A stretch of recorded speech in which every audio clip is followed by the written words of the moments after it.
It's a quick and dirty episode today, but I've got a new trip planning tool, a handy dandy list tool that I use, and how we're earning 10x Chase Ultimate rewards for the rest of the year. So listen in.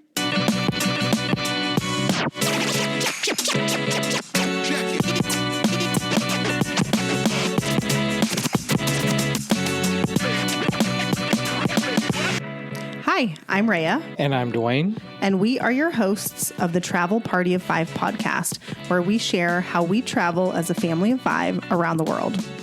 We will also share how we use points and miles to travel as affordably as possible and sometimes even completely free.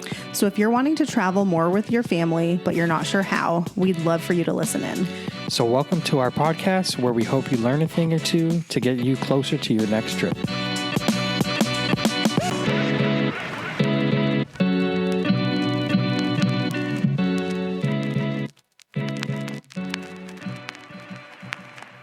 Hello, friends, and welcome back to Travel Party of Five podcast. My name is Rhea. I am your host. I am solo today, and this is probably going to be a bit of a shorter episode. So apologies if you like the longer ones, but I really just had a couple of things I wanted to chat about today. And some of these might be a little bit basic, but I think a couple of them might be helpful. So, these are just a couple of tools that I've been using to either earn extra points or plan our trips or keep track of, packing lists and trip ideas and that sort of thing. So a couple of housekeeping items before we jump into those. First of all, the Chase Sapphire Reserve offer is still elevated. So you can earn up to 150,000 Chase Ultimate Rewards points if you have never held that card. And if you hold a Chase Sapphire Preferred card, you should still be able to get the Reserve. So now you can hold both. And so I am going to put a link to our referral link in the show notes. If you have not already gotten that card, I would highly recommend it. It's one of our most used cards in our wallet, so much so that we have two of them. So Dwayne and I each have one. And the annual fee is still pretty steep. It's $800, but $795. But all of the benefits that come with it and the credits that help offset that fee, if you can use them, then I think it's a fantastic card. It is what we use for all of our primary rental car insurance when we're booking rental cars. I make sure to pay all of our taxes and fees on flights with this card as well, because that activates the travel insurance benefits on the card. So if you have not had that card and the annual fee doesn't scare you off, I would highly recommend it. And again, I'll put our referral link in the show notes. That's a fantastic offer. I wish that I could apply for it again, but we both already have it. So, oh well. Okay. The other thing I wanted to share about is a bunch of people have been asking me about Rakuten lately, and I'm not sure why, because I feel like if you've been in this hobby long enough, surely you are using Rakuten, but I thought, you know what, maybe not. So Rakuten is a shopping portal that can earn either cash back or built points or American Express membership rewards if you hold either of those cards.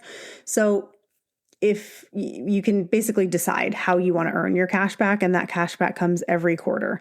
So I've earned almost $3,000, I think, in the last few years utilizing Rakuten just for regular purchases. And of course, that's the cash value. I actually choose currently to get that cash back in built points. Previously to built being an option, I had it as American Express membership rewards. So however you want to work it, it's, I think, a great option just to add into your regular routine of online shopping and earn a little bit extra back. The other one I've been utilizing on that note is Capital One Shopping. So not Capital One Offers, which is points, although I do use that as well. But Capital One Shopping has been giving me some really good cashback offers lately. Matter of fact, I just used one this morning to buy a Kate Spade purse. So it wasn't a ton back. I think it was 16% or something. But Capital One Shopping is another one that I've been getting into a lot. I don't know if I have a Capital One shopping link, but I do have a Rakuten referral link, and I'll also put that in the show notes. So I wanted to get that out of the way because for some reason, I don't know if they've been doing an advertising push or something, but I've been getting a lot of questions about Rakuten.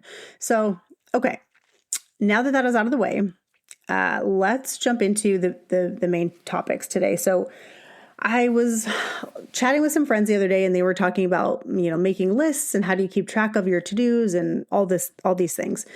And someone recommended Google Keep. And I actually have been using Google Keep for years. I don't really use it as a to-do list app, although it certainly could be used for that and maybe even is meant to.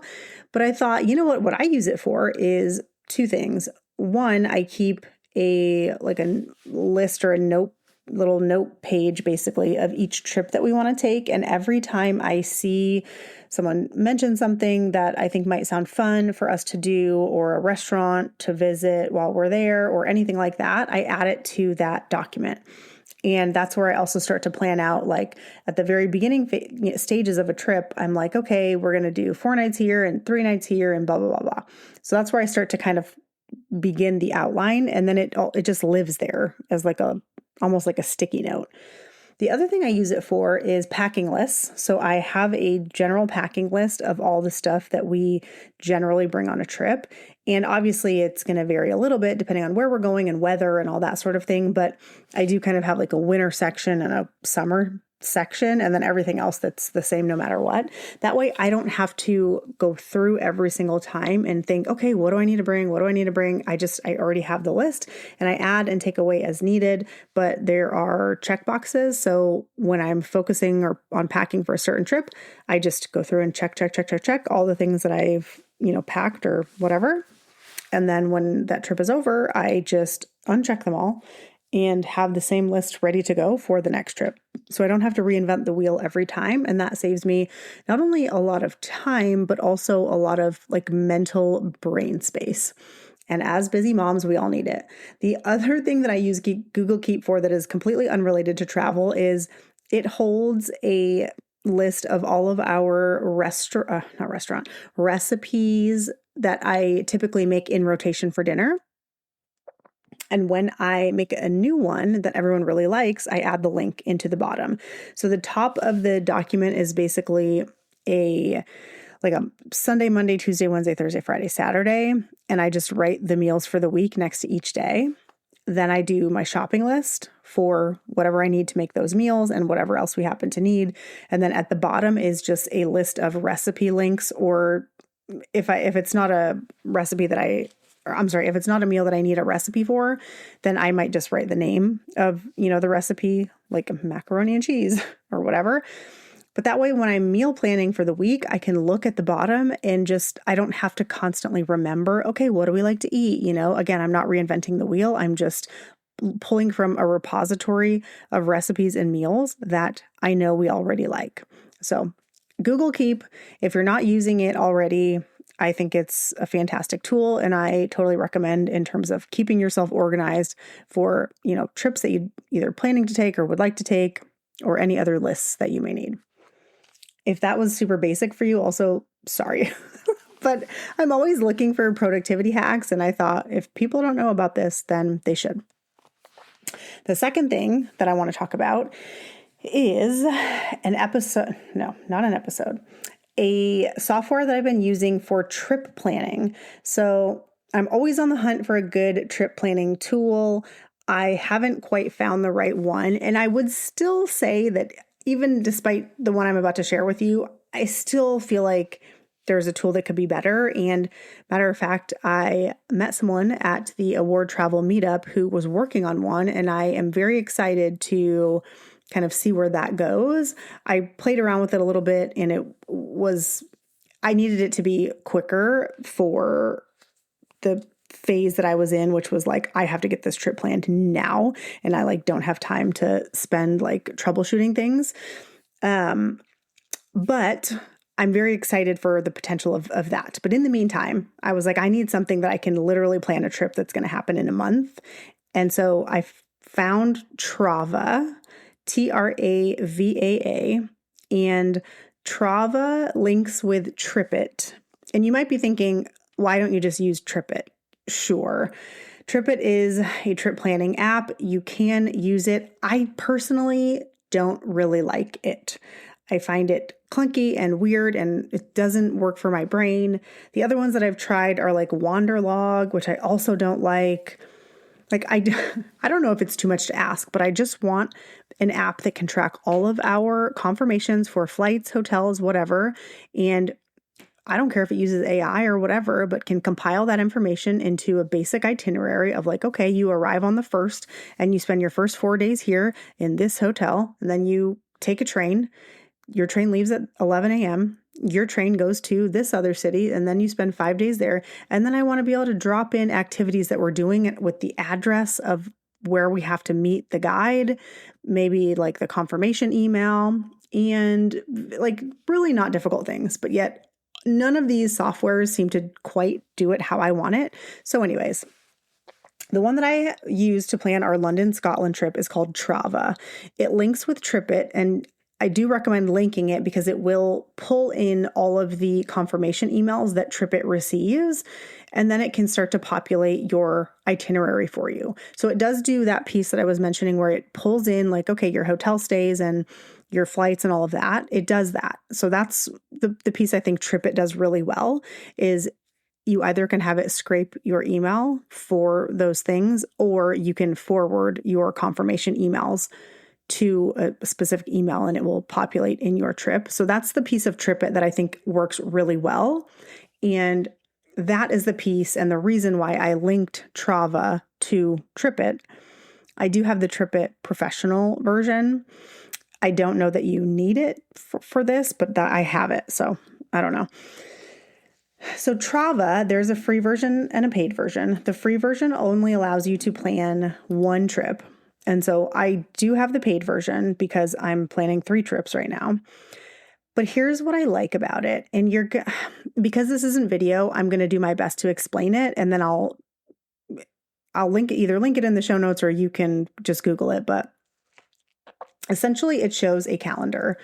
And on the calendar on one side, so on the right-hand side, it shows let me back up. It shows a calendar, but instead of going from left to right, it goes top to bottom.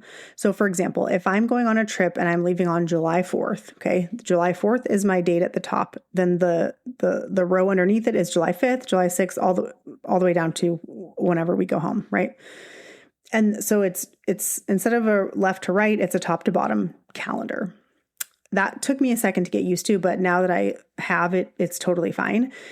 And then on the right-hand side, there is a section for where you will stay during those dates. So for example, if July 4th through the 7th, you're going to stay at a Hyatt in New Hampshire, then it's going to block off those 3 days for that Hyatt. And then if you go to, Rhode Island, then starting on the 7th, it'll show on the right-hand side a second different colored block for, okay, these are the 4 days that you're in Rhode Island, and so on. And then in the middle, between the date and the right-hand side, is your days, right? So from 7 or 8 o'clock in the morning until 8 or 9 o'clock at night, you have these blocks that you can just drag and drop. And each block has the ability to have like a website link in it. So for example, we're going to go to the Tower of London, and I have already purchased tickets for all 7 of us when we go to London. So on the date that we're going to the Tower of London, I have from like 9 a.m. to 12 p.m. blocked off for the Tower of London.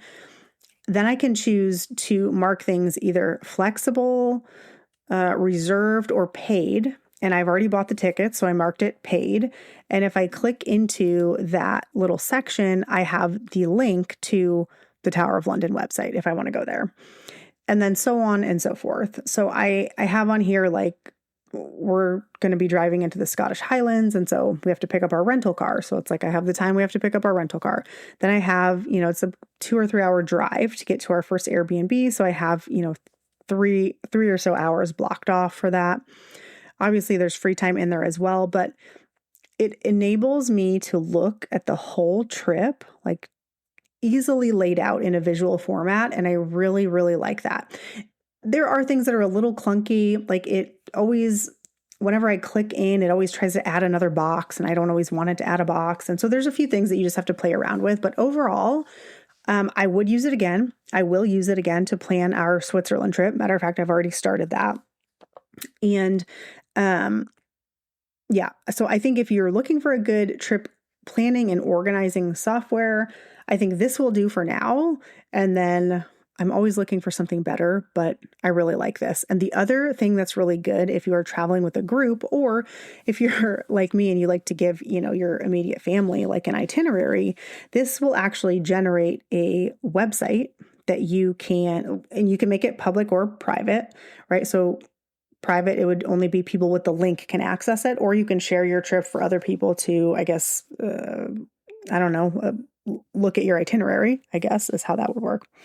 But I can generate a website and then I can send it to my mom or my sister who are coming on this trip, but I've planned it all. So they don't really know what's going on. So I can say, hey, here's our itinerary. Let me know if you have any questions. What do you think? And so I really thought that was fantastic as well. So Trava, TRAVAA.com is the website for that. Again, I did link it with my TripIt, and I would recommend doing that because it pulls in all of the confirmation emails and stuff like TripIt does. So that is my current trip planning method. And then the third thing that I want to talk about actually relates to me mentioning the Chase Sapphire Reserve card in the beginning, because there is a way to earn 10x ultimate rewards points for the rest of the year. And if you are like me and you transferred all of your Chase points to Hyatt before the devaluation, then you're going to want to listen in to this. So Paze, Paze, rolled out kind of quietly a 10x Chase Ultimate Rewards promotion on up to $1,500 in purchases per month when you check out at eligible retailers using Paze. So first of all, think of Paze as like a PayPal or a shop, right? Like when I think that's another similar one. PayPal is probably the most well-known, or Apple Pay or Google Pay also. Those are also well-known. It's very similar to that. So when you're at one of these retailers and you go to pay, instead of putting in your credit card information, you click pay with Paze and you go through Paze the same way you would go through PayPal or whatever. Now, this isn't on all Chase cards. So it is on the Chase Sapphire cards, so the Preferred and the Reserve. It is on the Chase Freedom cards, so Freedom Flex, Freedom Unlimited, the plain Legacy Freedom. And then it's also on some co-branded cards, mainly the United ones, it seems to be. However, it is not on the United Business card, which is the only United card that we have. And so that was disappointing. Although it's not that disappointing because the United card earns 10x United miles, which I guess is fine if you live in a United hub, but we do not. So I don't have a big need for United miles, whereas I do very much need Chase Ultimate Rewards points. So we have 3 cards that have this offer. So that means we could earn up to 15,000 points per card per month through the end of 2026, which is a total of 45,000 Chase Ultimate Rewards points every single month, which is fantastic. So that is another reason that if you are on the fence about the Chase Sapphire Reserve and you don't have it yet, you 1000% should apply, because in addition to the sign-up bonus, you will also unlock the 10x on $1,500 in spend using Paze.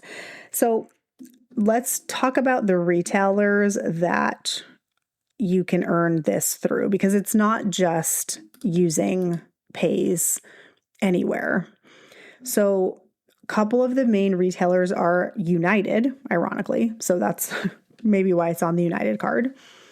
It is Dunkin' Donuts, Domino's, Whataburger, and Wendy's. Those are like the dining ones. StubHub, GNC, Sephora. There's one more. Oh, Teleflora, I think is the other one. Fanatics is one. And then the big one that I think people are excited about is Newegg. So Newegg is like an electronics kind of retailer. But the thing about Newegg is they sell a few things, and this is why people are excited. They sell gift cards. Sometimes they're discounted, sometimes they're not. But I'm going to tell you a few ways that I'm planning to do my best to maximize the 10x promotion on all of our cards if I can. So we are staying at a few Airbnbs in Scotland in the next month. And so I've paid the deposit on them, but I still have like the 50% or whatever of the balance to pay. And it's not cheap. So I'm going to go through Newegg to buy Airbnb gift cards. They're going to be full price gift cards, which is fine, but I'm going to earn 10x on that spend. And I think I should be able to max out one card for the month just doing that alone, because we definitely owe over $1,500. On top of that, it's graduation season. So if you have graduations or birthdays or Christmas or any kind of holiday coming up and you're planning to buy gift cards for that person as a gift, I would recommend buying them through Newegg so that you can earn 10x. This one is not exciting to me, but if you live near a ShopRite, that is another retailer that I'm not sure I mentioned, but so you can order groceries for pickup through them if you live near one, and you also pay with Paze. And then you would actually earn 13x on that, because you would earn 10x for the promotion, but the Chase Sapphire cards, if you're using those, also earn 3x on online grocery.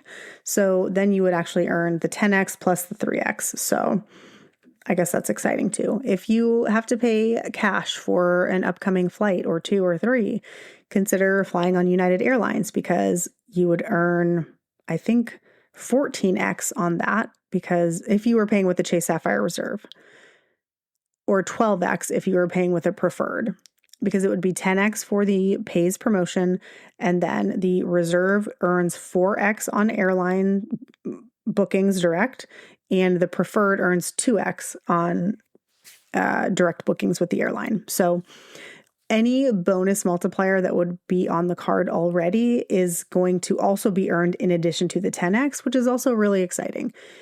So the 3 main uses I see for us personally for this is Newegg, specifically the Airbnb gift cards. And then I'm not sure what other gift cards I might get from there, if any, but that's what I'm planning to max out the June promotion, is at least on one card, is Airbnb gift cards. I'm going to do a Sephora order for myself, and I'm going to earn 10x because I'm going to pay with Paze. And then we still have to use up our StubHub credits. Dwayne almost had me convinced that we had already used them, because he did go to a basketball game that we bought tickets for earlier in the year, but that was actually me using the 2025 StubHub credits. So we do still have 2 StubHub credits to use. So I'm going to try to finagle a way to also pay with Paze so that we can stack that with our Sapphire Reserve biannual credits. Now, a couple things to note about Paze. First of all, this isn't like a Chase offer where you have to go in and add it to your card. It should automatically be on your card as a benefit if you have any of the cards I listed before. So Chase Sapphire, Reserve or Preferred, Chase Freedoms, or basically any of the Consumer United cards, not the United Business. But again, remember, the United cards are only going to earn United miles. So if you want Chase Ultimate Rewards, you want to do the Sapphires and the Freedoms. Now, I have a few friends that have had some issues getting their Paze to either link correctly or to show all their cards. And I'm not 100% sure how Paze decided, I don't know. When I first signed in, the only 2 cards I could see were my Capital One cards. And I thought, how do they even know that I have these cards? It was kind of crazy to me. But I don't even remember what I did, but both of our Pazes work fine. So Dwayne has one and I have one. They do this via phone number and also email. So if you and your P2 have commingled phone numbers or emails between your Chase accounts, you might run into trouble getting Paze to show you the correct cards. So you'll want to clean that up first. If you're having trouble, sign in, see if it works. But if it doesn't work, or if it's not showing you all of your cards or all of your player 2's cards, then I would investigate. I know some people that use the same email across both accounts. We don't do that, so we didn't really have any issue. But you'll want to clean up all of that first and make sure that all of if it's your email, that all of your email is removed from your P2's account and vice versa. Same thing with phone numbers. Some people use the same phone number across both accounts. Again, we don't do that, so I don't know, but I do know that has caused people problems because Paze is using your email and your phone number to verify you. And so if that phone number shows linked to accounts that don't belong to you, then you're going to run into a problem. So clean up the emails and the phone numbers. If you're running into trouble, give it a couple of days and then try again. If you want to feed your kids Domino's all summer for dinner because it's 10x, go crazy. I'm not going to judge you. And you know what? I'm probably going to do that too. Oh, one more thing. I do know some people have had better luck accessing Paze on a desktop, and then some people are not able to access it on a desktop and can only access it through either mobile or through the Paze app. So again, if one doesn't work for you, try the other. Don't be afraid to troubleshoot it a little bit before you call anyone. Okay, that is going to wrap it up for today. Sorry for the quick and dirty episode, but we are heading off soon to a week in Oceanside and very excited to get some ocean air and ocean views and just relax for a little bit. So hope this was helpful. If you have questions, find me on Instagram and we will catch you on the next episode. Bye.